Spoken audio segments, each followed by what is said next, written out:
Hi Mana, blessed day Mana Forex community. So flex ko lang yung nangyari sa account natin ano. Ito yung provider ko.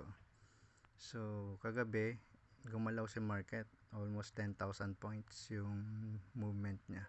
Pero it's so ironic ano yung nangyari sa account. Kasi kung titingnan nyo, maraming nagbukas na 0.01 pero wala akong sinetting na ganito. Kung papansin na natin, pare-pareho yung price, no? Simula dito 2217.36, ito 2217.36, 221.736. So ilan yan, no? Madami, di ba? 1 2 3 4 5 6 7. Wow. 7, God's number, ah. Amazing si Lord. So hindi ko siya sinet up, no? Hindi ko siya sinetting. So, ironic lang. I don't know kung paano nangyari ito, no?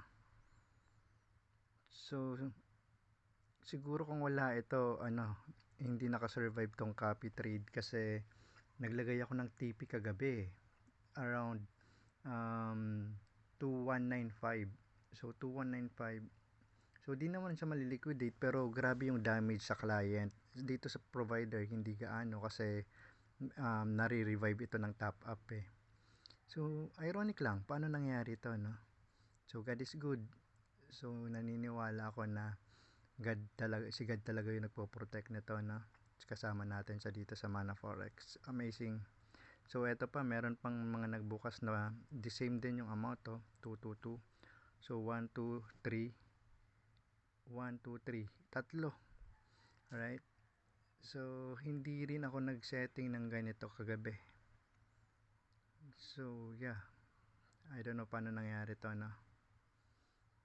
So, tatlo, no? Tapos eto may dalawa. So, hindi naman ako nagsisetting na pare-pareho. So, kung nagsisetting ako lahat may TP yan. Like dito, yeah. May TP siya, no? So, ganun din dito. May TP rin ito. So, yan yung ginagawa ko. So, I don't know kung paano nangyari ito, no?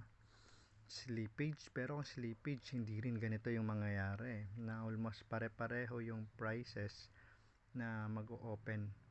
Just imagine pare-pareho talaga 1, 2, 3, 4, 5, 6, 7. So yung 7 pare-pareho po yung placement. Kung slippage dapat hindi pare-pareho. Yeah, flex ko lang to. So God is good. Amen.